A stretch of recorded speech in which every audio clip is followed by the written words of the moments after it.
글로벌 모터스 관련해서도 광기정 시장이 기존 복지 혜택에 추가 복지 혜택을 제공한다라는 이야기가 있습니다. 이거는 어떤 이야기인가요? 네, 저는 이제 광주시가 사실 글로벌 모터스를 의욕적으로 출발시켰지만 과정에서 여러 가지 잡음이 발생하고 있지 않습니까? 실제로 얼마 전에 낮은 임금이다, 아주 열악한 노동 조건이다 이런 지적도 있었고요. 결국에는 거기에 근로자들께서도 동요할 수밖에 없는 것이거든요. 높은 임금을 받는 공장으로 또 기업으로 직장으로 옮기고자 하는 것은 당연한 원리 아니겠습니까? 이제 시에서 어떤 일종의 당근책이고요. 여론을 좀 무마하기 위한 그런 것들도 좀 있는 것 같고요. 중요한 것은 광주시의 행정에 자동차 기업에 근무하는 근로자에 대한 복지를 잡는 예산이나 그런 조항들이 없기 때문에 결국에는 행정력 낭비입니다. 그래서 기업에 경영하는 시스템하고요, 행정의 시스템은 완전히 다른 것이기 때문에 그것 자체가 벌써 논리적으로 모순이 생겨나는 겁니다. 앞으로 예를 들어서 GGM에 근무하는 근로자들께서 도저히 공장에 다닐 수 없는 조건이 돼서 퇴직이 대거 이루어진다면 그 채용도 이제 광주시가 또 책임을 져야 되는 그런 상황이 생기지 않습니까? 첫 걸음을 잘못됐습니다. 중요한 것은 이용섭 전 시장께서는 이제 뭐 퇴임하셨으니까 정치적인 책임감에서는 벗어나기 어렵습니다. 민생당은 강력하게 주장을 하는데요. 또 지금 현 강기정 시장께서도 일정 부분 이 GGM에 탄생하는 과정에서 문재인 정부의 어떤 핵심적인 역할을 하셨기 때문에 자기 부정을 하기가 쉽지 않을 거예요. 이게 잘못된 정책이다, 또는 첫걸음이 잘못되졌다라고 얘기하기는 쉽지 않겠지만 지금이라도 GGM을 광주시가 갖고 있는 지분을 아주 튼튼한 민간기업에 매각해야 되겠다라고 하는 정치적 결단이 필요한 시기가 왔습니다. 왜냐하면 지금이 GGM의 기업 여건이 가장 좋기 때문에 그렇습니다. 신차 효과라든가 조금 전에 말씀드렸던 여러 가지 여건으로 지금 적자를 벗어날 수 있다는 가능성이 보였지 않습니까? 바로 이때 GGM을 튼튼한 민간기업에 매각해야 된다는 것이 민생당의 아주 일관된 주장입니다. 다른 자치단체에서도 지역형 일자리에 대해서 끊임없이 준비를 하고 계시고 기획을 하고 계십니다. 그 부분에 대해서는 또 어떻게 생각을 하시는지 모르겠습니다. 네, 일단 기본적으로 하나의 사안을 집중적으로 분석하기는 좀 어렵습니다. 다만 흔들리지 않는 근본적인 원리가 있죠. 정치가 기업의 경영에 관여해서는 안 된다는 것입니다. 문재인 정부 들어서 가장 특징적인 게 이제 지역형 일자리입니다. 광주뿐만이 아니고 전주형 뭐 이렇게 많은 일자리가 만들어지지 않습니까?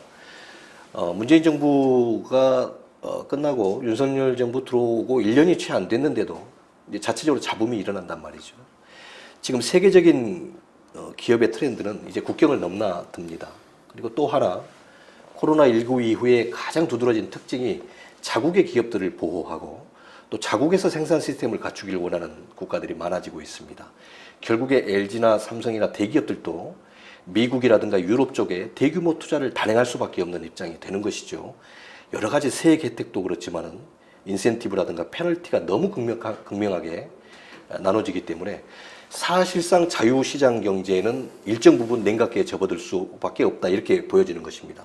그런 측면에서 문재인 정부는 정책의 방향성을 대단히 잘못 잡았다. 어느 지역에 대기업이 돈을 투자하고 거기에 국가가 또는 지방자치단체가 돈을 투입하는 것으로는 대한민국의 경제 구조로서는 세계적인 경쟁력을 갖추기 어렵습니다. 수출 중심의 대한민국은 아주 탄력적으로 미국이라든가 유럽이라든가 또 동유럽 쪽에 공장을 만들고 그 이윤을 가지고 대한민국의 또 다른 성장 동력을 만들어내야 되는 것이지, 여기에서 일자리를 만들고 대한민국 내에서 제품을 만든다는 생각 자체는 대단히 구시대적이다.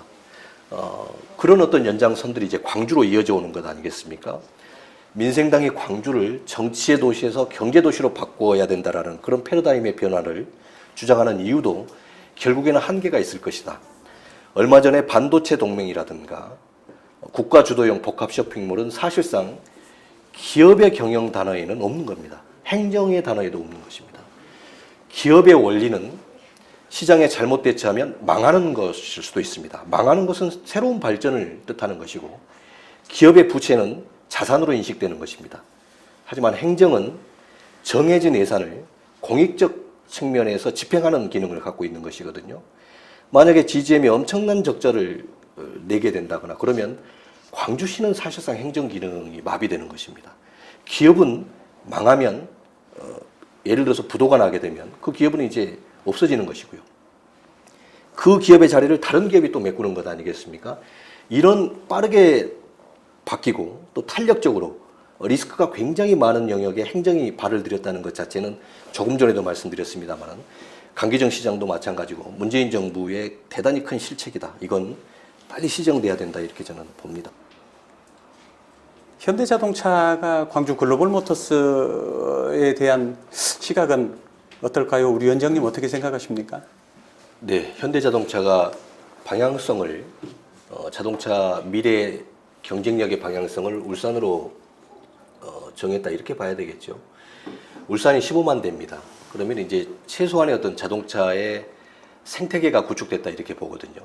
저희가 물론 20만 대 정도 생산되는 것을 자동차 생태계 구축 부품업체라든가 다양한 연관 산업들이 발전할 수 있는 시너지가 나온다 이렇게 보는데요. 그런 측면에서 광주 글로벌모터스가 약 4만 대 정도 생산하는 거 아니겠습니까? 그러면 자체적으로 자동차 부품이라든가 자동차 관련된 생태계를 구축하기는 어렵다 이렇게 봅니다. 그래서 광주시에서 친환경 부품 단지를 조성한다고 얘기하는 것들도 사실상은 전혀 실현 가능성이 없습니다. 대다수의 어떤 자동차 관련 지표들이 그걸 여실히 얘기를 해주는 것입니다. 그래서 10만 대 그러니까 5만 대에 미치지 못하는 GGM의 자체 생산 기반으로 부품 업체를 유치한다거나 또 클러스터를 조성한다거나 이런 것들은 불가능하다. 저는 이렇게 봅니다. 그리고 현대자동차가 조금 전에 말씀해 주셨습니다만은 광주 GGM에 투자한 금액과 울산에 투자한 금액이 현격하게 차이가 납니다. 그리고 또 하나는 울산은 현대자동차 노조와 정식으로 협약을 통해서 합의를 통해서 만들어진 공장입니다. 그러니까 온전히 기업의 영역이 자율적으로 결정해서 추진하는 것이고요. 광주 GGM은 현대자동차가 GGM에 어떤 예산을 투입하고자 해도 배임의 문제가 생깁니다. 왜냐하면 1대 주주가 당연히 있기 때문에 2대 주주로서만 소극적인 스탠스를 취할 수밖에 없는 한계가 있는 것이죠. 완전히 다른 차원이다. 저는 이렇게 봅니다.